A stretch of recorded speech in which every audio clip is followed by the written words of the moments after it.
L'Évangile nous dit que pour aller au Père, il faut emprunter un chemin, qui est celui que Jésus-Christ a préparé.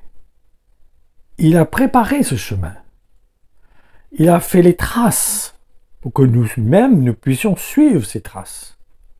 Comme l'exemple des personnes qui font des randonnées dans des endroits qui sont gérés par l'ONF, par exemple, et qui sont souvent isolés dans des endroits vraiment dangereux.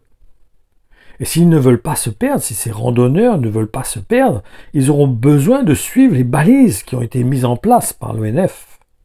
Comme l'exemple de l'endroit où j'habite, par exemple, et qui est très loin de la métropole, qui se trouve entre Madagascar et l'île Maurice, qui est l'île de la Réunion. Nous avons beaucoup de sentiers dans ce genre, sentiers donc de randonnée, qui sont dans des endroits qui sont des fois très très dangereux. Et du reste, il y a régulièrement des personnes qui disparaissent parce qu'ils tombent dans des ravins. Il y a même certains d'entre eux qu'on ne retrouve jamais. Et pour confirmer ce que je viens de vous partager, sur l'importance de prendre le chemin, de suivre les balises qui ont été placées par le Seigneur au travers de ses enseignements, je vous encourage pour cela à lire les versets qui vont suivre, et qui se trouvent dans l'évangile de Matthieu au chapitre 7 et dans les versets 13 à 15. Il nous dit « Entrez par la porte étroite. En effet, large est la porte, spacieuse et facile est la route qui mène là où l'homme sera irrémédiablement perdu. Nombreux, hélas, sont ceux qui s'y engagent. Mais qu'elle est étroite, la porte qui donne accès à la vie, qu'il est difficile le sentier qui y mène, et qu'ils sont peu nombreux ceux qui les trouvent. Attention, méfiez-vous de ceux qui prétendent faussement parler au nom de Dieu. Lorsqu'ils vous abordent, ils se font doux comme des agneaux, mais en réalité, ce sont des loups féroces en quête de proie. Donc, prenons ce chemin qui est resserré. Nous ne faisons pas d'illusions, nous ne nous laissons pas séduire par des chemins qui sont agréables, spacieux, où on vous donne des promesses alléchantes, des promesses de bénédiction, de prospérité, de guérison immédiate, beaucoup de promesses agréables. Cela, c'est ce chemin qui est large. Ce sont des faux prophètes. Parce que le chemin est resserré. Le Seigneur a dit, celui qui veut me suivre, qu'il renonce à lui-même, qu'il porte sa croix, qu'il se charge de sa croix, et qu'il me suive. Celui qui ne porte pas sa croix n'est pas un disciple de Jésus-Christ. Ne nous laissons pas séduire. Ne nous trompons pas de chemin. Prenons le chemin qui est balisé. Ne trompons pas de balise. Vous savez, sur ces chemins de randonnée, des fois même il y a plusieurs couleurs. Ces balises sont représentées par différentes couleurs. Et des fois, il arrive un moment où il y a plusieurs balises, qui donnent plusieurs directions. Il faut vraiment rester sur la bonne direction, sur la bonne balise qui nous emmène là où on veut aller. Ne soyons pas troublés par plusieurs balises qui pourraient paraître la balise qu'on doit suivre, la couleur qu'on devrait suivre pour arriver au but dans lequel nous voulons atteindre. C'est comme ça que ça se passe dans les randonnées. Vous arrivez, des fois, vous prenez un sentier, mais surtout à La Réunion, il y en a beaucoup d'endroits de la sorte, où des fois, vous avez plusieurs balises, plusieurs couleurs qui montent de différentes directions. Donc, il faut bien faire très attention de respecter vraiment les couleurs qui nous ont été données au départ pour ne pas nous tromper, ne pas dévier du sentier que nous prenons. Parce qu'il peut nous emmener dans une direction vraiment totalement différente de ce que nous voulons, où nous voulons aller.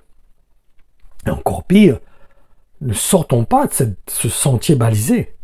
Parce que là, nous prenons le risque de tomber dans une falaise, de mourir, de nous perdre.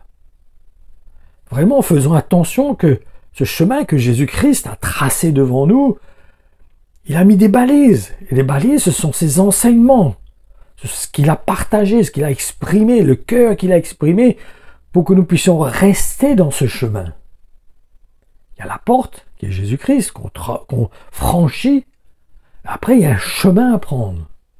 Et Paul dit qu'il court dans ce chemin, lui, pour arriver à atteindre le but. Donc c'est pas parce qu'on est dans le chemin qu'on est arrivé. On emprunte ce chemin.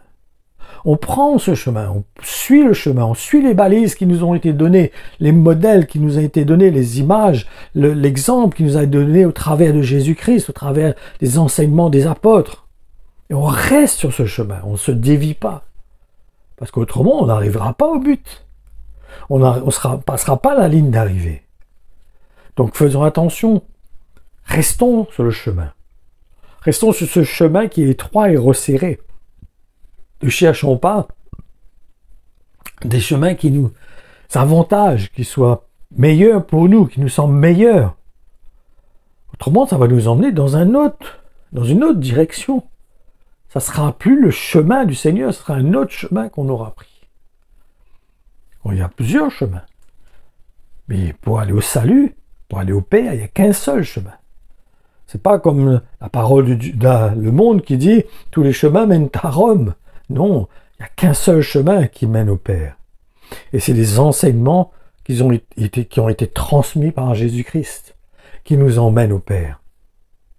Voilà, que le Seigneur vous bénisse et que nous puissions vraiment considérer la parole de Dieu, sans la mélanger, sans la diluer, sans l'améliorer, sans essayer de nous laisser séduire comme le diable a voulu séduire Jésus dans le désert après avoir été baptisé et qu'il a voulu le séduire à prendre seulement les avantages de la parole de Dieu, à l'emmener à prendre ce qui était bon.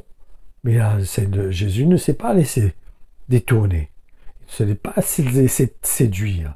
Mais il a tenu ferme. Il est resté sur la parole de Dieu. Il n'est pas laissé séduire par des attirances par toutes les choses que le diable lui montrait qui étaient attirants, qui étaient séduisants. Comme s'il lui montrait un chemin plus large, un autre chemin qu'il devait prendre. Mais le Seigneur savait le chemin qu'il devait prendre. Il savait quelle direction il devait suivre. Il savait quelle balise il devait suivre. Il savait quel but il devait accomplir sur la terre. Il ne s'est pas laissé séduire par le diable. Nous-mêmes, ne nous laissons pas séduire par le diable. Car il y a beaucoup de faux prophètes aujourd'hui. Beaucoup de faux prophètes. Beaucoup qui racontent des mensonges, des séductions. Ils expriment un message qui montre un chemin qui est large, qui est spacieux. Des promesses alléchantes. Mais non, ce n'est pas le chemin du Seigneur, celui-là. Le Seigneur veut qu'on porte notre croix, qu'on meure à nous-mêmes. Autrement, si on ne prend pas ce chemin, nous n'arriverons pas au bout. Nous n'aurons pas l'arrivée pour aller jusqu'au Père. Nous irons à un autre endroit, dans une autre direction. Donc faisons attention. Que le Seigneur nous garde, nous fortifie. Que le Seigneur nous conduise, nous encourage, nous édifie. Nous encourage à prendre notre croix chaque jour et à mourir à nous-mêmes. Soyez bénis.